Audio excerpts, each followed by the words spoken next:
पापा पापा ये भाग रही है। ओए रुक रुक। शताक्षी कौन है?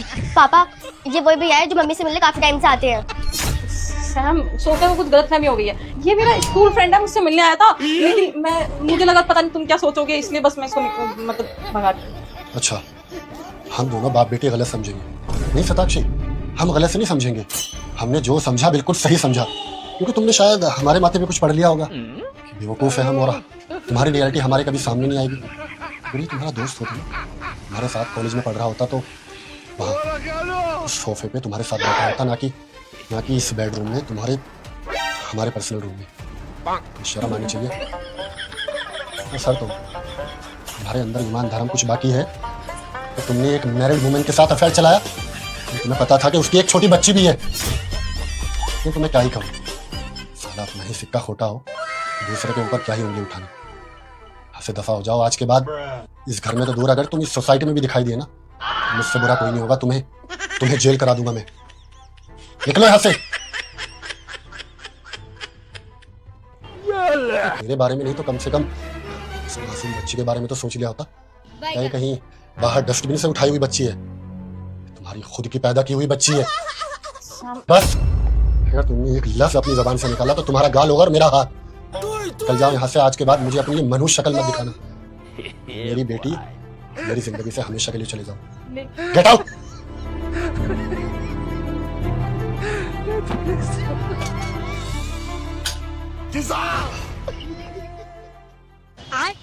थैंक यू सो मच बेटा। अगर आज आप मम्मा का फोन उठा के उस इंसान को इस तरीके से घर में बंद नहीं करते ना, तो हमें कभी तुम्हारी मम्मा की रियलिटी पता ही नहीं चलती। मैडम नमस्ते। हाँ डैड बोलो। साहब मैडम ऑफिस में ऊपर आ रही है। क्या इशू? जल्दी खड़े हो, मेरी वाइफ आ रही है। अगर उसने देख लिया ना प्रॉब्लम हो जाएगी। मुझे ब्लेजर पहनाओ जल्दी। ये फाइल पकड़ो और नॉर्मल खड़े रहना। ओके, फाइल देना। अच्छा, जो प्रोजेक्ट दिया था वो रेडी हो गया ना? Well done. अरे शताक्षी, तुम सरप्राइज यार, तुमने मुझे बताया नहीं कि तुम ऑफिस आने वाले हो। काम में इतने बिजी हो कि तुम्हारी बीवी आ गई और तुमने देखा तक नहीं। अरे वो एक्चुअली क्या है ना कि हम दोनों एक अपकमिंग प्रोजेक्ट को लेकर डिस्कशन कर रहे थे। काम इतना होता है, आपको तो पता है ना कि मैं मेहनत काफी करता हूँ। अच्छा, और बताओ कैसे आना हुआ अचानक ऑफिस, और बताया भी नहीं, एटलीस्ट टेक्स्ट ड्रॉप कर देते। मैं ना तुम्हें बहुत मिस कर रही थी, तो मैंने सोचा तुम्हें एक सरप्राइज दे दूं। सरप्राइज? कैसा सरप्राइज? मैं कुछ समझा नहीं।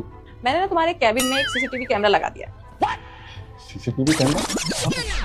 तो कहाँ लगाया? मेरे को तो पता ही नहीं चला सीसीटीवी। और सीसीटीवी कैमरा की हमारे ऑफिस में क्या जरूरत है? यहाँ तो जितना भी स्टाफ है वो सारा लॉयल है, क्योंकि ये लोग काफी सालों से हमारी कंपनी में काम कर रहे हैं। तो और वैसे भी कोई ऐसी वारदात तो घटी नहीं ना कि चोरी या कुछ भी, तो सीसीटीवी कैमरा की क्या जरूरत थी?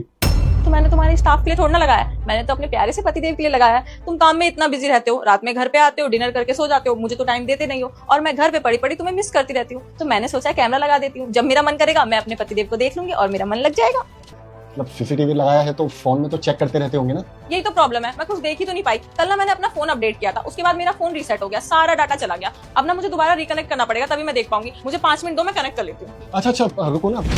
अभी क्या है कि एक्चुअली जरूरी फाइल खुली हुई है और हम दोनों एक इंपॉर्टेंट टॉपिक पे डिस्कशन कर रहे थे। तुम एक काम करो, मैं ड्राइवर को भेजता हूँ, तुम घर जाओ, मैं आज ही लैपटॉप घर पे लेकर आ जाऊंगा। इतने देर से तुम बकवास करो ना, इतने में तो मैं कनेक्ट भी कर लेती। 5 मिनट लगेगा। सैम हटो, जरूर हटो हटो हटो, फटाफट हटो।